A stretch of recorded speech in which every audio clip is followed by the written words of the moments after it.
Hello, good evening and welcome everyone to the channel.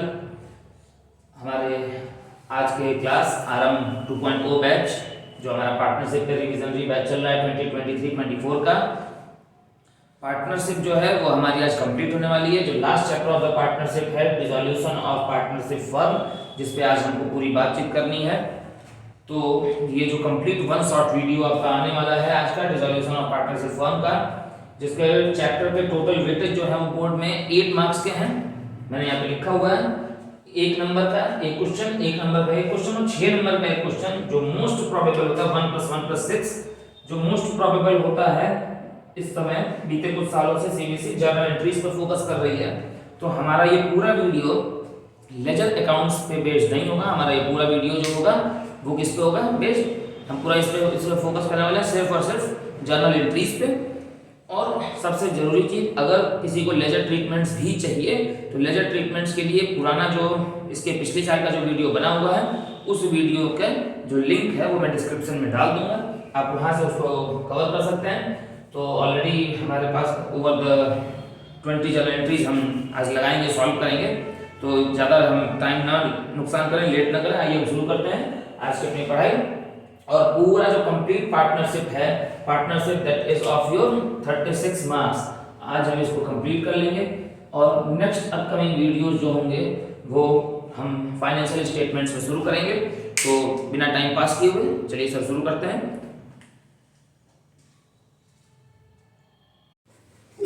चलो, dissolution of partnership firm, उसके पहले एक जरूरी चीज बता दूं, क्योंकि नोट मेकिंग बड़ी जरूरी होती है कंटेंट के पहले।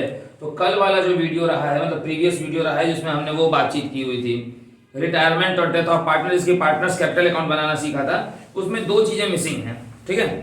वो जो वीडियो को मैंने देखा था उसमें 2 चीजें जो मिसिंग है। पहली जो चीज मिस है, जब हम चाहे रिटायरिंग पार्टनर्स कैपिटल अकाउंट बनाना सीखे चाहे डिसीज्ड पार्टनर का बनाना सीखे, जो मिसिंग है वो चीज, वो पहली जो मिसिंग चीज है वो है प्रॉफिट। या कल मैं बात कर रहा था ना, कुछ मिसिंग तो लग रहा है बार बार कई बार, वो ये है प्रॉफिट या लॉस ऑन रिवैल्यूएशन। अगर होगा रिवैल्यूएशन में प्रॉफिट या लॉस होगा तो वो कहां जाएगा, चाहे रिटायरिंग पार्टनर हो चाहे डिसीज्ड पार्टनर हो, कहां जाएगा। अगर प्रॉफिट होगा तो किधर जाएगा सर, क्रेडिट साइड में। और अगर लॉस ऑन रिवैल्यूएशन होगा तो किधर जाएगा सर। ये पहली चीज मिसिंग थी, ये याद रख लेना। क्रेडिट साइड में किस नाम से जाएगा, बाय रिवैल्यूएशन नाम से। और डेबिट साइड में किस नाम से जाएगा, टू रिवैल्यूएशन नाम से। किस रेशियो में जाएगा सर, ओल्ड रेशियो। चाहे आपका ओल्ड हो, चाहे प्रॉफिट हो चाहे लॉस हो, किस रेशियो में जाता है सर, ओल्ड रेशियो में। ये एक चीज है जो याद रखना उस वीडियो के अकॉर्डिंग, क्योंकि उसमें नया कंटेंट नहीं ऐड करेंगे। और दूसरा, चाहे पार्टनर रिटायर हो रहा हो चाहे पार्टनर की डेथ हो रही हो, जब हम पेमेंट करते हैं तो पेमेंट में एक चीज थी कि पेमेंट जो जाता है वो लोन में ट्रांसफर होता है। अगर लोन में ट्रांसफर हुआ तो इंटरेस्ट ऑन लोन होगा ना, क्योंकि अब वो लोन जो है, जैसे रिटायरिंग पार्टनर का लोन हुआ या डिसीज्ड पार्टनर के एग्जीक्यूटर का लोन हुआ, वो बैलेंस शीट में लिखा जाएगा। ये जरूरी बात जान लो, बैलेंस शीट में किस साइड, लायबिलिटीज साइड, ठीक है। और इंटरेस्ट ऑन लोन कितना होता है, इंटरेस्ट ऑन पार्टनर्स लोन, चाहे वो रिटायरिंग पार्टनर हो चाहे वो डिसीज्ड हो, पार्टनर्स लोन क्या होता है, सेम वही पुराना वाला फंडा 6% पर एनम। और इंटरेस्ट कहाँ, जो पार्टनर्स लोन है रिटायरमेंट या डिसीज होने के टाइम, वो कहाँ लिखा जाएगा, वो राइट किया जाएगा सर बैलेंस शीट में। किस साइड राइट किया जाएगा, एसेट्स या लायबिलिटीज, लायबिलिटीज साइड, जब आप न्यू क्लोजिंग बैलेंस शीट बनाएंगे, ठीक है। इतना नोट कर लो, फिर हम शुरू करेंगे डिसोल्यूशन।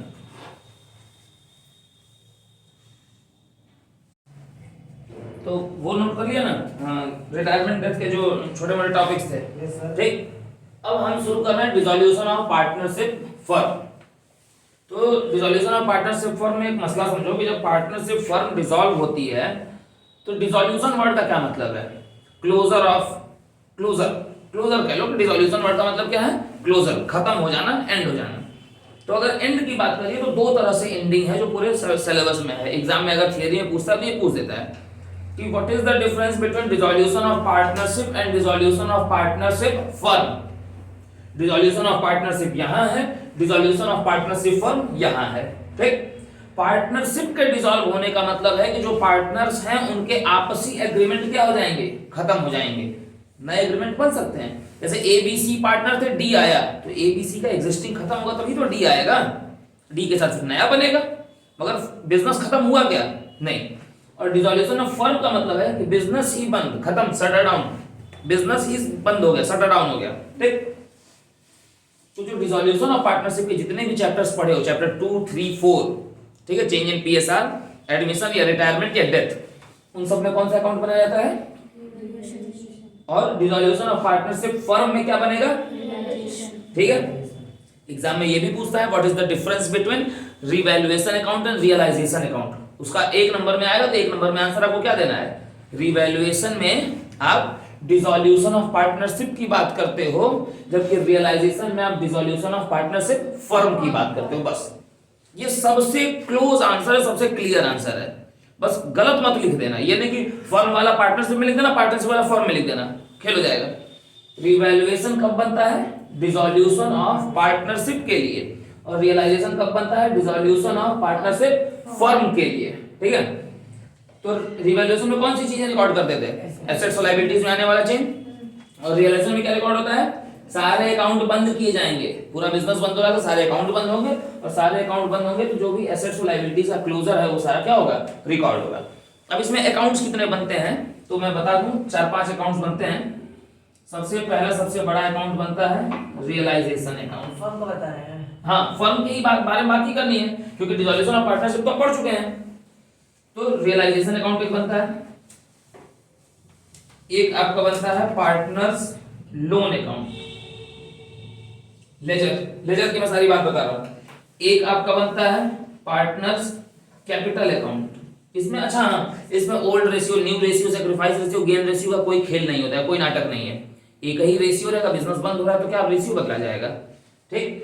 तो एक बनता है आपका सर पार्टनर्स कैपिटल अकाउंट, और आखिरी अकाउंट बनता है जस्ट लाइक बैलेंस शीट, इस पे ध्यान दिया जाता है इस अकाउंट पे, वो होता है आपका कैश या बैंक अकाउंट, ठीक है, कैश या बैंक अकाउंट बनता है।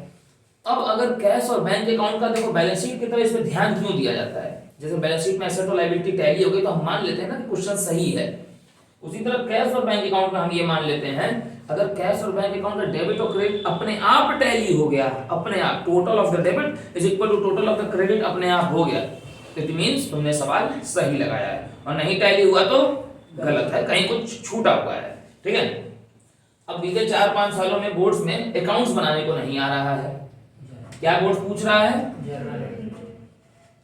जर्नल्स पूछ रहा है, ठीक है, बोर्ड जो है वो जर्नल एंट्री पूछ रहा है,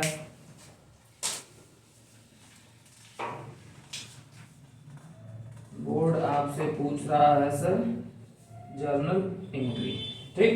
लेजर बहुत ही रेयरेस्ट पूछ रहा है, तो लेजर का हमारे पास एक पुराना वीडियो है वो डिस्क्रिप्शन में डाल देंगे, और हम सिर्फ बातचीत करेंगे किसमें, अब इस साल के बैच में जर्नल एंट्रीज पे, अंडा क्लियर सर। तो ये चीजें नोट करो, फिर चलते हैं जर्नल एंट्रीज पे, एक आध दो नोट्स वगैरह बताने हैं, थोड़ा सा थियरी, और उसके बाद सीधे जर्नल एंट्रीज पे चलेंगे, ठीक, नोट कर लो इसको। चलो इधर देखो, डिसॉल्यूशन के जो वेरियस मोड्स हैं कि डिसॉल्यूशन कैसे कैसे हो सकता है, तो वो पूरा मोड ऑफ डिसॉल्यूशन कहां से कहां तक बताया हुआ है, इंडियन पार्टनरशिप एक्ट 1932, ठीक है। इंडियन पार्टनरशिप एक्ट कौन सा है, 1932 है, वो बताया हुआ है सर। इंडियन पार्टनरशिप एक्ट 1932 के सेक्शन 40 से लेके कहां तक, सेक्शन 44 तक। सेक्शन 40 में बताया है एग्रीमेंट से, जैसे हम लोग 5 लोग पार्टनर है, ए बी सी डी 5 लोग हैं, हम लोग एक साथ हम लोगों ने मिल के प्लान बनाया कि चलो बिजनेस बंद करते हैं, तो ये किस सेक्शन के थ्रू आप ये काम कर सकते हैं, सेक्शन 40 के थ्रू, ठीक है। अगर मान लो कि हम लोग 5 लोग हैं और 4 पार्टनर इंसॉल्वेंट हो गए, 4 पार्टनर इंसॉल्वेंट हो गए, दिवालिया हो गए, बैंकरप्ट हो गए, तो उसको डिसॉल्व करवाना कंपलसरी हो जाएगा, ठीक। तो ये किस सेक्शन के थ्रू होगा, 41, dissolution bye operation of law, जहां पे लॉ आए, जहां पे लॉ की जरूरत पड़े, ऑपरेशंस ऑफ लॉ आए, कंपलसरी डिसॉल्यूशन है, कोई और तरीका बचा नहीं ना, 5 में से 4 इंसॉल्वेंट हो गए, ठीक है। तो ऐसा 42 dissolution on happening of N unexpected event. 5 लोग पार्टनर थे, 5 लोग टूर पे जा रहे थे, एक्सीडेंट हुआ, 4 मर गए। अकेला आदमी तो पार्टनर नहीं रह पाएगा। अब 4 मरना जो है वो अनएक्सपेक्टेड इवेंट है ना, कुछ ऐसा हो जाए जो हमने एक्सपेक्ट नहीं किया था, तो ये किस सेक्शन के थ्रू होगा? 42।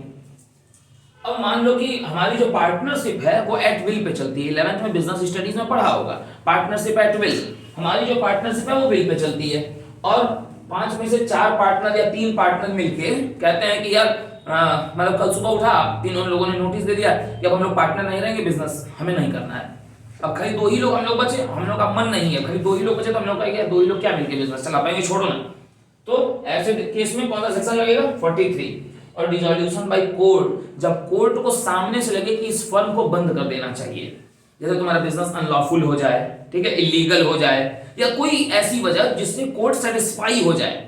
जैसे एक पार्टनर उठा, कोर्ट में क्लेम किया कि मैं चाहता हूं कि हमारा बिजनेस बंद हो जाए, पार्टनरशिप का डिसॉल्व हो जाए, और आपने कुछ उसके लिए वजह दी होगी ना, कोर्ट पूछेगी नहीं कि क्यों चाहते हो, तो ये बताएंगे फलां वजह से, फलां वजह, कोर्ट सेटिस्फाई हो गई, कोर्ट ऑर्डर सुना देगी, कोर्ट ऑर्डर सुना देगी तो आप टाल पाएंगे नहीं, ठीक है। तो डिसॉल्यूशन बाय कोर्ट ये हो गया मोड। अब हम सीधे बातचीत किस पे करेंगे? जर्नल एंट्रीज पे, ठीक है, डायरेक्ट जर्नल एंट्रीज पे हम बातचीत करेंगे।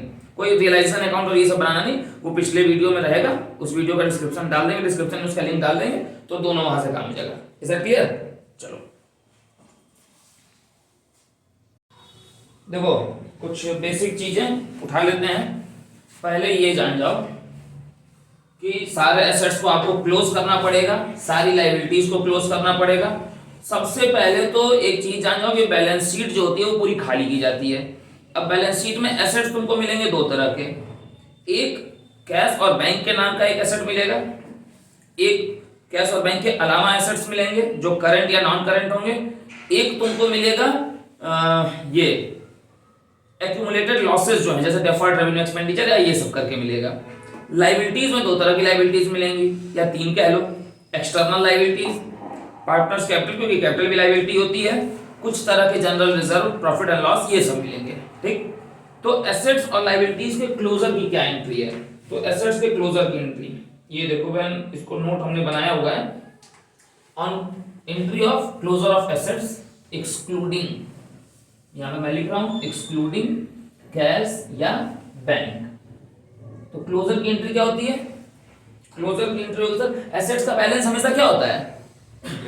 डेबिट। खत्म करते समय एसेट क्या होंगे? एसेट क्रेडिट होंगे, तो डेबिट कौन होगा? कौन होगा? Realisation account debit to sundry assets. आप उन सारे एसेट्स का इंडिविजुअल नाम लिखोगे, ठीक है, इंडिविजुअल करके आप उनका नाम लिख दोगे। लायबिलिटीज का बैलेंस क्या होता है? क्रेडिट। खत्म होते समय लायबिलिटीज क्या होंगी? तो आप जितनी भी आपकी एक्सटर्नल लायबिलिटीज हैं उनको आपको क्या करना है? डेबिट कर लेना है। तो क्रेडिट किसको करोगे? रिवैल्यूएशन के रियलाइजेशन। इतनी बात हो गई। अब क्वेश्चंस में कभी कभी होते हैं अनडिस्क्लोज्ड एसेट्स, जिसको हम अनरिकॉर्डेड एसेट कहते हैं। तो रिवैल्यूएशन में हम क्या कर रहे थे कि अनरिकॉर्डेड एसेट को पहले रिकॉर्ड कर रहे थे। यहां पे अनरिकॉर्डेड एसेट रिकॉर्ड नहीं होंगे, सीधे क्या कर देना है? बेच देना है, ठीक है। तो अब अगर अनरिकॉर्डेड एसेट बेचे जा रहे हैं तो अच्छा, पहले एक जरूरी चीज जान जाओ, एसेट को पहले तुमने क्लोज कर लिया और लायबिलिटीज को भी क्लोज कर लिया। अब लायबिलिटीज को क्या करना होता है? पे करना होता है। लायबिलिटीज पे कैसे करोगे? जब पैसा रहेगा। पैसा कैसे आएगा? जब एसेट बेचोगे। तो एसेट बेचा जाता है, ठीक है। एसेट बेचने की बड़ी यूजुअल सी एंट्री है। एसेट बेचोगे तो पैसा आएगा ना, पैसा आने पे कैश या बैंक क्या होता है? तो कैश या बैंक जो होता है वो क्या हो जाता है? डेबिट। और एसेट जब जा रहा होता है तो बच्चे क्या करते हैं बोर्ड में कि टू, ध्यान से सुन लेना, जब आप एसेट बेचते हैं यही सबसे बड़ी ब्लंडर है, सबसे बड़ी गलती यही है। हम क्या करते हैं, एसेट बेचने की एंट्री कैश या बैंक डेबिट टू, उस एसेट का नाम लिख देते हैं। 6 नंबर में 6 जर्नल एंट्रीज आएंगी, लिखेगा कि furniture costing ₹40,000 sold at 10% loss ठीक है, तो कितने में बेचा गया? 36,000 में। 1 नंबर की एंट्री है, क्या बनाओगे? बच्चे बना देते हैं कैश या bank account debit to furniture. Furniture को तो पहले ही क्लोज कर चुके हो, क्रेडिट करके क्लोज कर चुके हो। कितनी बार क्रेडिट करोगे फर्नीचर को? हैं, कई फर्नीचर रखे हुए हो क्या? तो फर्नीचर तो अब लिख ही नहीं सकते। एसेट बेचते समय एसेट का नाम नहीं लिखना है, दिमाग में बैठा लो। सिर्फ क्लोज करते समय लिखना है, बेचते समय नहीं लिखना है। तो मास्टर साहब क्या लिखना है? एसेट कहाँ क्लोज हुआ था? तो रियलाइजेशन में डेबिट हुआ था एसेट के टाइम। अब क्या होगा? रियलाइजेशन क्या हो जाएगा? क्रेडिट हो जाएगा। Is that clear? अब अगर वो एसेट जो है बेचा नहीं गया, कोई पार्टनर ले गया, तो पार्टनर की कैपिटल को डेबिट कर दो। अगर पार्टनर ले गया होगा तो आप सर पार्टनर्स कैपिटल को डेबिट कर दो। इन्हीं दोनों में से कुछ एक होगा। एक बात याद रखो, एसेट सोल्ड आउट होते समय कभी भी आप एसेट का नाम मत लिखना क्रेडिट में, ठीक? ऑन सेल ऑफ एसेट और taken away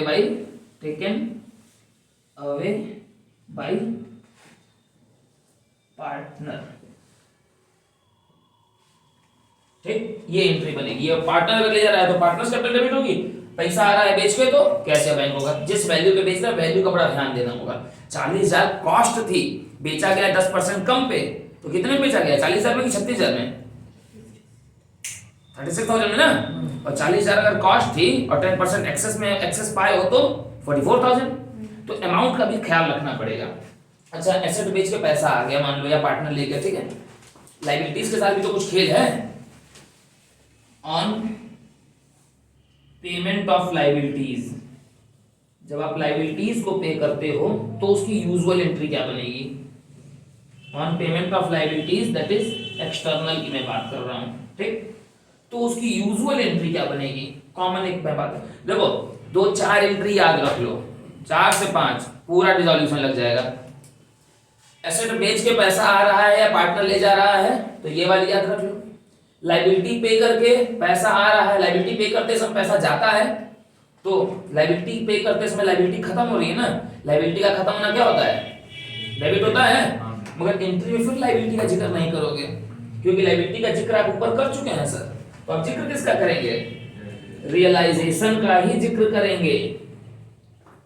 realisation debit to, अगर पैसा कैश में दिया जा रहा है तो कैश या बैंक, और अगर कुछ किसी लायबिलिटी को पार्टनर लेके जा रहा है तो partners capital. Is that clear bro? Partners capital liability होती है, एक लायबिलिटी दूसरी लायबिलिटी से खत्म हो रही है। एक लायबिलिटी बढ़ गई ना, पार्टनर्स कैपिटल बढ़ा ना, क्रेडिट होना मतलब बढ़ा ना, क्योंकि मैं एक लायबिलिटी और लेके जाऊंगा तो एक लायबिलिटी बढ़ी ना, बस सीधा सीधा फंडा है सब। तो यही। अच्छा हाँ, एक और बात बता दो, बोर्ड्स में कभी तुमसे क्लोजर वाली एंट्री नहीं पूछेगा। बोर्ड में ये सेटलमेंट की एंट्री पूछता है, क्लोजर की एंट्री नहीं पूछेगा कि आप ये वाली एंट्री करके चले आ रहे हो एसेट के क्लोजर की। बोर्ड में ना क्वेश्चन में स्पेसिफाई रहेगा कि साफ साफ लिखा रहेगा कि आप मान लीजिए कि एसेट और लायबिलिटी रियलाइजेशन अकाउंट में ट्रांसफर हो चुके हैं, ये ऊपर लिखा रहेगा क्वेश्चन में। और फिर उस पर ऐसे 6 पॉइंट बना देगा कि एसेट ये वाला फर्नीचर इतने में बिका, डेटर में प्रोविजन लग गया तो डाउटफुल डेट्स के ये इतना गया, एक ऐसी लायबिलिटी थी वो ऐसे पे ऑफ हुई, ठीक? एक अनरिकॉर्डेड लायबिलिटी मिल गई, एक अनरिकॉर्डेड एसेट मिल गया, 5 हो गए। और छठवां और आखिरी जो होगा 6 नंबर में 6 पॉइंट देने, जो लास्ट वाला होगा वो क्या करेगा? प्रॉफिट या लॉस ऑन रियलाइजेशन दिखा देगा। डिसॉल्यूशन पे प्रॉफिट हुआ, profit on dissolution is of ₹36,000, और 2 पार्टनर थे और दोनों का रेशियो मान लो 1:1 था, तो प्रॉफिट और लॉस की एक एंट्री होगी। इतनी बात क्लियर हो गई?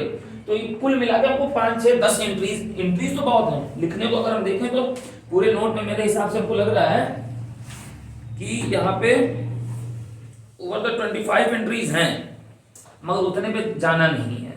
10 एंट्रीज में पूरा खेल है। फंडा क्लियर? तो इतना नोट को फिर बात चलेंगे आगे। देखो, क्लोजर ऑफ एसेट्स और क्लोजर ऑफ लायबिलिटीज की एंट्री हो गई। एसेट्स जब क्लोज होते हैं तो किस अकाउंट में जाते हैं? रियलाइजेशन में। कौन कौन से एसेट नहीं जाते हैं? कैश और बैंक नहीं जाएगा, और पीएल का डेबिट बैलेंस नहीं जाएगा, एडवर्टीजमेंट सस्पेंस नहीं जाएगा। लाइबिलिटीज का क्लोजर में एसेट्स के क्लोजर की क्या एंट्री अभी हमने बनाई है? रियलाइजेशन डेबिट टू सारे एसेट्स का नाम, मगर एग्जाम में ये आना नहीं है। लाइबिलिटीज के क्लोजर में क्या एंट्री बनी है? External liabilities debit to realisation, ये भी आना नहीं है क्योंकि ऊपर क्वेश्चन में लिख देना है कि एसेट्स और liabilities already transfer to realisation account हो चुके हैं। इसका मतलब ही क्या होता है? Transfer to realisation account, already transfer to realisation account अगर बोल देगा तो इसका मतलब क्या है? इसका सीधा सीधा मतलब है कि वो क्लोज हो चुके हैं। तो अब एसेट बेच के पैसा आना है, उसकी एंट्री हम कर लेते हैं। अभी हमने की है, मगर अब सीक्वेंस में आते हैं। तो अगर एसेट आपके सोल्ड आउट हो रहा है, यानी कि सेल हो रही है, तो एसेट्स के सेल की क्या एंट्री होनी है? पैसा आएगा तो कैश या बैंक डेबिट होगा, और टू एसेट का नाम नहीं लिखते हैं, क्या लिखते हैं? रियलाइजेशन। ठीक, मगर हर बार ये जरूरी तो है नहीं। मामला ये है कि कई बार एसेट्स जो है वो पार्टनर्स ले लेते हैं। अगर कोई पर्टिकुलर एसेट पार्टनर ले लिया है तो asset taken away by partner, taken away by partner. अगर किसी एसेट को कोई पार्टनर ले लेता है तो कैश या बैंक की जगह क्या लिख दिया जाएगा? Partners capital account. जो पार्टनर लेके जा रहा है उसकी कैपिटल को आप डेबिट कर देंगे। Partners capital debit to realisation. Asset का नाम नहीं, रियलाइजेशन। अब मान लो कि कोई अनरिकॉर्डेड एसेट है। अनरिकॉर्डेड एसेट आज के पहले के चैप्टर्स में पढ़े हो कि पहले रिकॉर्ड होती है रिवैल्यूएशन में। डिसोल्यूशन में अनरिकॉर्डेड एसेट को रिकॉर्ड नहीं करना है, सीधे उठा के क्या कर देना है? बेच देना है। ठीक, तो अगर कोई अनरिकॉर्डेड एसेट है, अनरिकॉर्डेड एसेट, अनरिकॉर्डेड यूआर मतलब हो गया अनरिकॉर्डेड, ठीक है। अनरिकॉर्डेड एसेट या तो सोल्ड आउट हो जाएगी या तो टेकन अवे बाय पार्टनर, या तो कोई पार्टनर ले लेगा। ठीक, तो अगर कोई अनरिकॉर्डेड एसेट को कोई पार्टनर ले लेता है तो एंट्री क्या बननी है? अगर बिक रही है, ठीक है, तो बिकने की यही वाली एंट्री बन जाएगी। कैश या बैंक डेबिट हो जाएगा, कैश और बैंक डेबिट हो जाएगा। और अगर कोई पार्टनर ले रहा है तो पार्टनर्स कैपिटल डेबिट हो जाएगी। अब सर मसला क्या है? क्रेडिट क्या हो? उस अनरिकॉर्डेड एसेट को करें या रियलाइजेशन को करें? क्योंकि रियलाइजेशन को अगर करेंगे आप तो इसका मतलब उस एसेट को आपने क्लियर किया, क्लोज किए हैं तभी कर रहे हैं। ठीक, अगर आप उस अनरिकॉर्ड रियलाइजेशन करेंगे तो इसका मतलब कि आपने पहले उसको रियलाइजेशन अकाउंट में ले आकर आप क्लोज किए हैं, जबकि हकीकत तो ये है कि क्लोज नहीं किए हैं। ठीक है, तो ये कॉन्फ्लिक्ट का मसला है, मगर एक्चुअल एंट्री वही बनती है, टू रियलाइजेशन ही बनती है। ठीक है, उस एसेट का नाम कहीं स्पेसिफाई नहीं किया जाता है। ठीक, इतना नोट कर लो।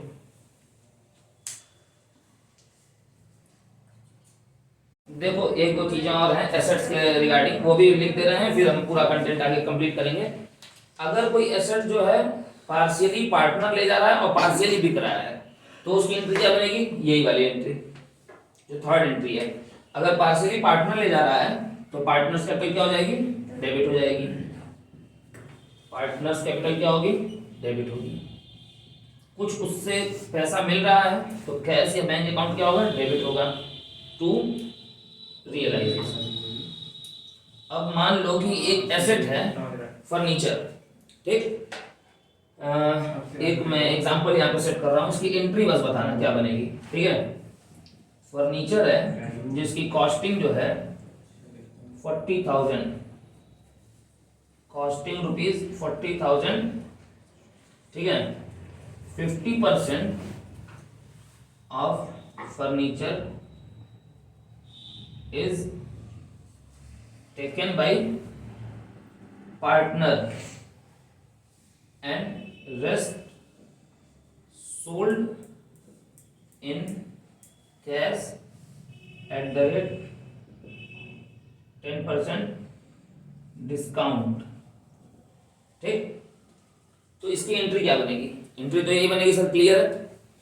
अब 40,000 के फर्नीचर में 50% जो है वो पार्टनर ले गया, तो पार्टनर्स का कितना सर्टिफिकेट हो जाएगी 50,000, तो 40,000 का 50% 20,000। वैल्यू कितने की और बची 40 में से 50 चलेगी, कितने की बची 20,000। 20,000 रुपए की जो वैल्यू है वो कैश आया है, मगर 10% घटा के तो कितना आया 20,000 का 10% कितना होगा 2,000 कम होके मिला, मतलब आया कितना 18,000। तो कैश में कितना आया है 18। बच्चे क्या करते हैं कि सीधे 40,000 का 10% माइनस करते हैं, तो आप सीधे यहाँ पे रियलाइजेशन में 36 लिखते हैं, मगर जोड़ के देखो 36 आ रहा है क्या, कितना आ रहा है 38 आ रहा है। ठीक है, ये इसका एक्चुअल सॉल्यूशन बनेगा, इसको नोट कर लो, फिर आगे की बातचीत कर रहे हैं।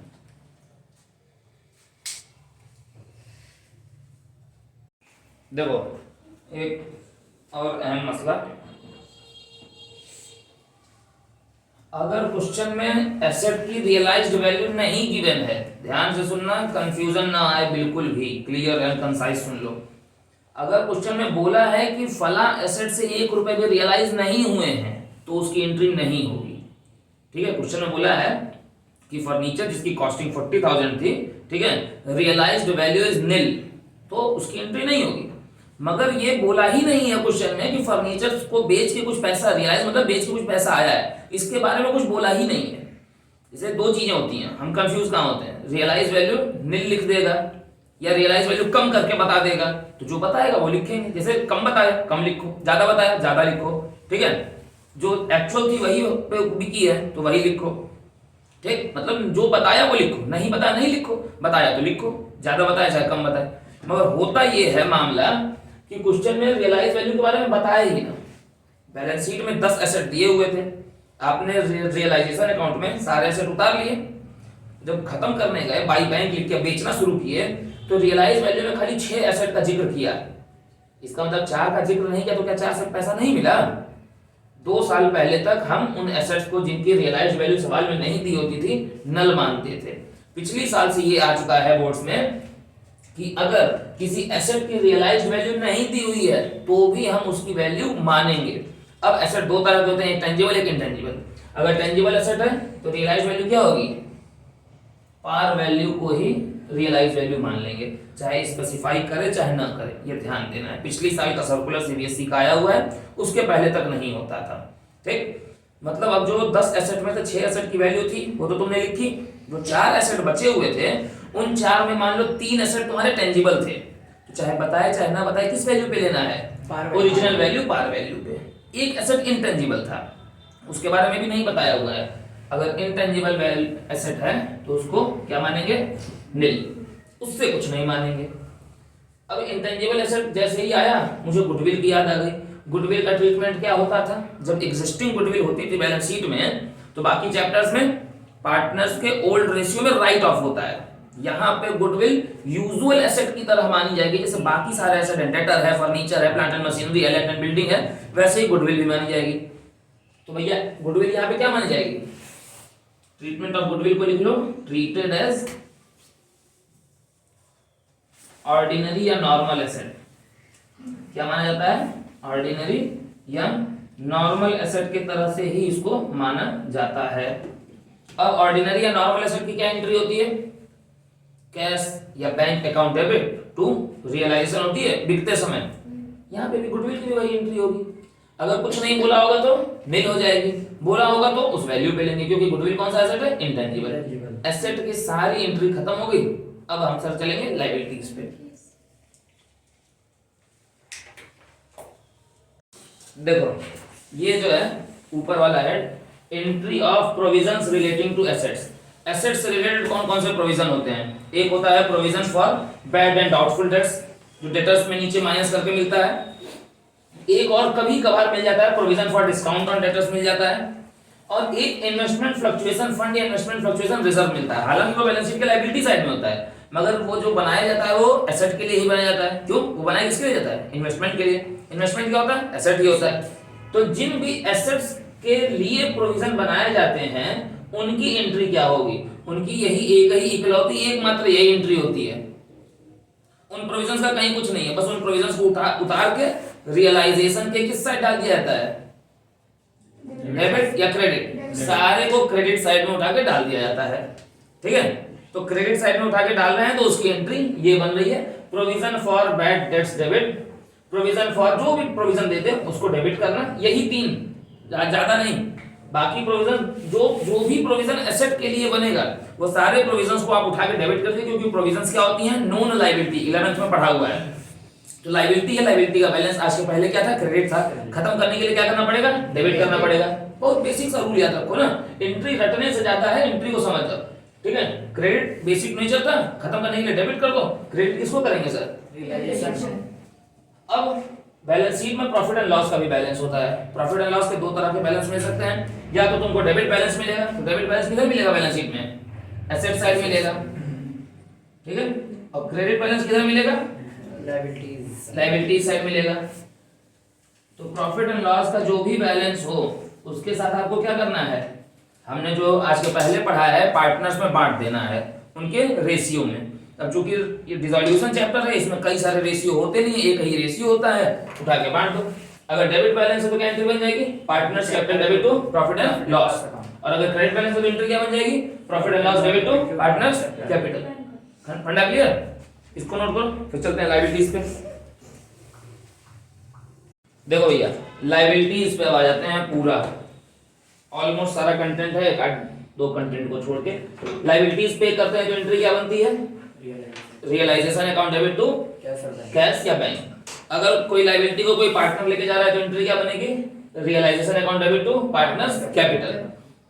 अगर कोई अनरिकॉर्डेड, जैसे अनरिकॉर्डेड एसेट था वैसे अनरिकॉर्डेड लायबिलिटी भी होगी।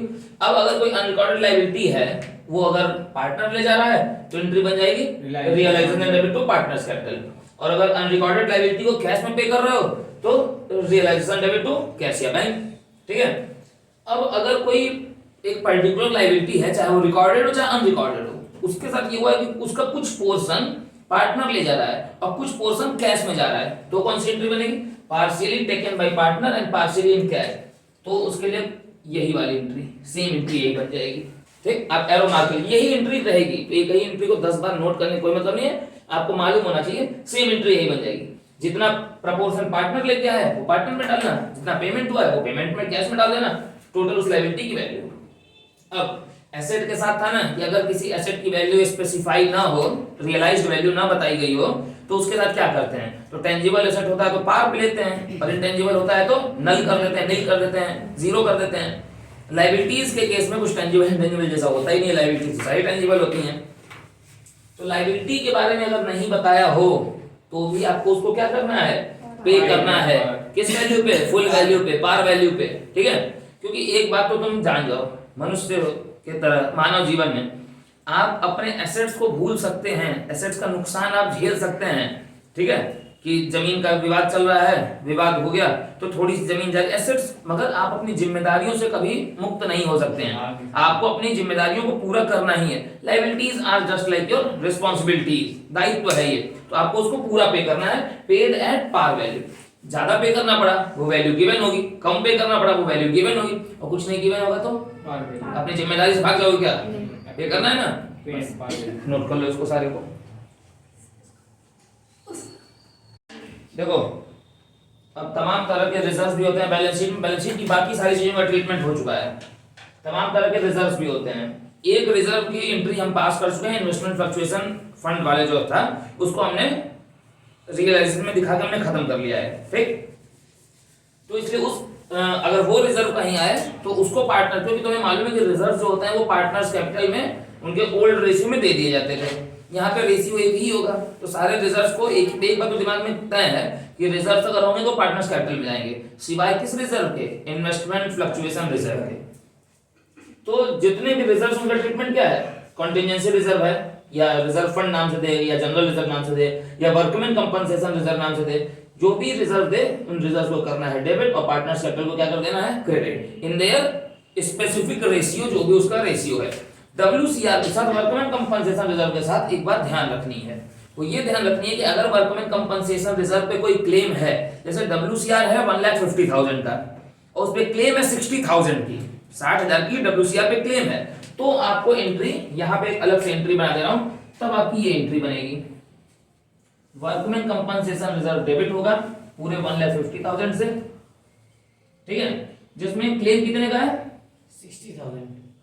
तो रियलाइजेशन में कितना चला जाएगा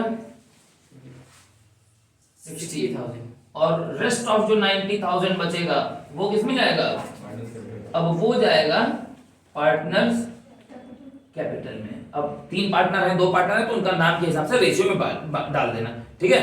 डायरेक्ट पूरा 150 को पार्टनर्स कैपिटल में मत डाल देना, आपका जो भी उसमें क्लेम है उस क्लेम के बाद, और अगर क्लेम ज्यादा है तो क्लेम 150 WCR का बैलेंस है 150 तक है तो ठीक है, 150 से ज्यादा क्लेम है ना तो पूरा उठा के इसमें डाल देना पार्टनर्स कैपिटल में, फिर कुछ नहीं जाएगा।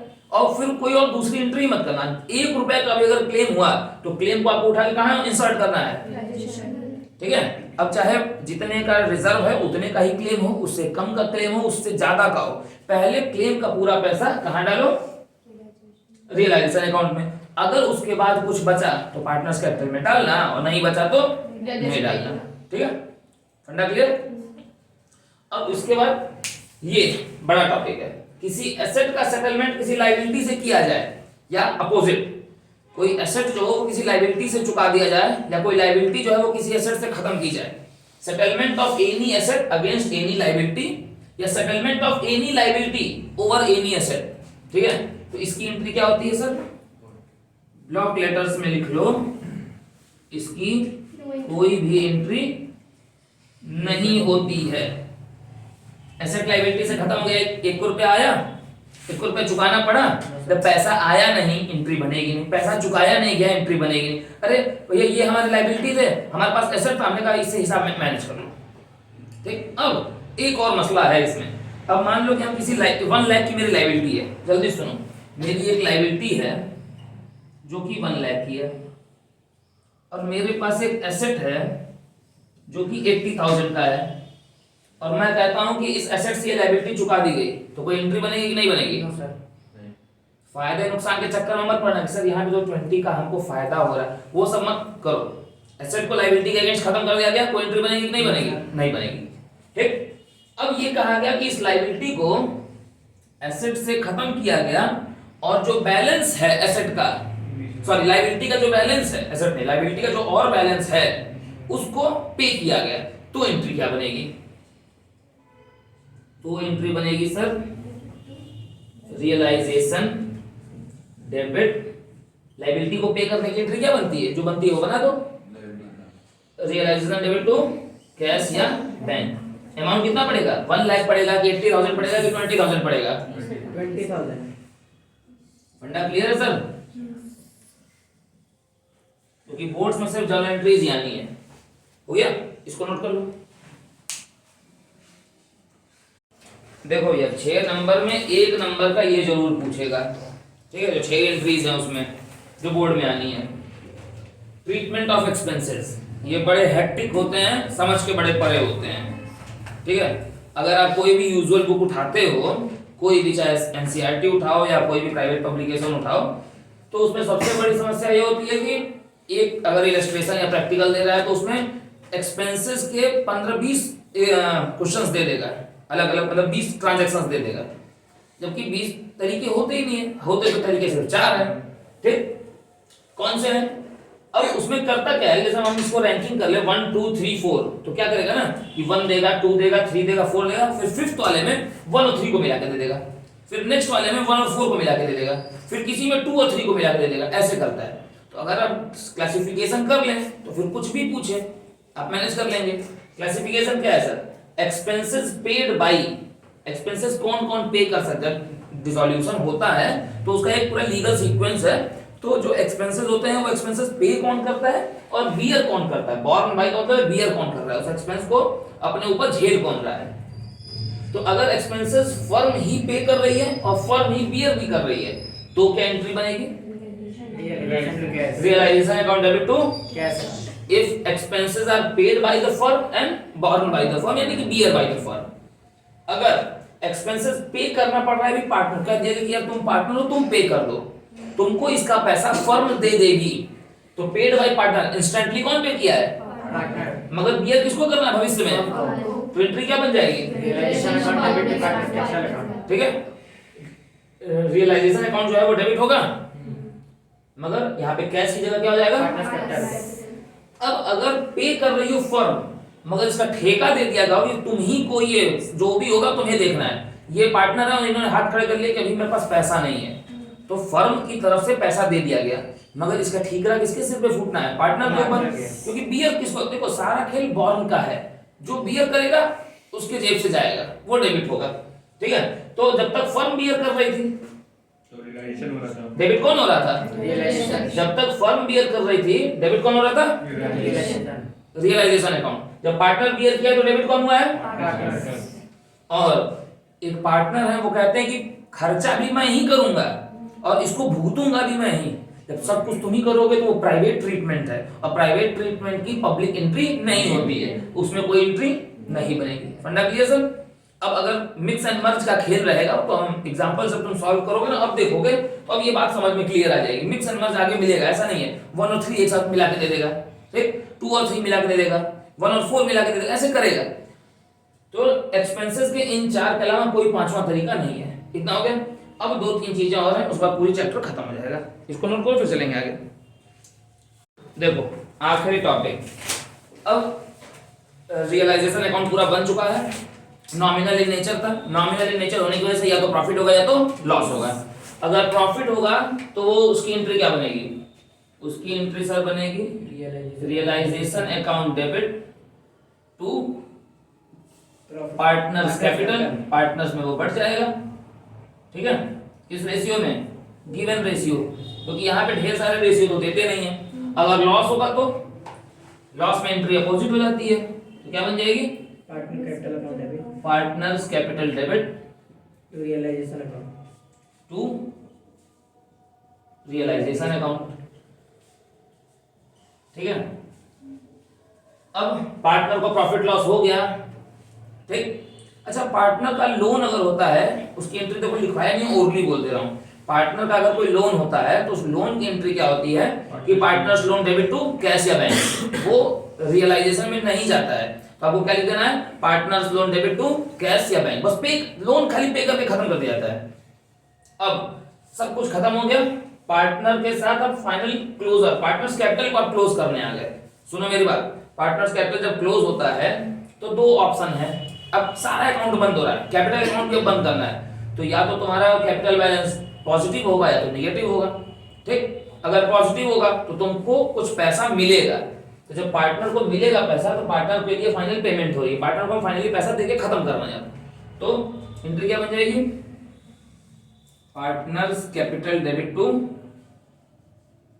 Partners capital debit to cash या बैंक। जब हम पार्टनर को पैसा दे के खत्म कर रहे हैं, पार्टनर को फाइनल पेमेंट जब दिया जाता है तो ये एंट्री बनती है।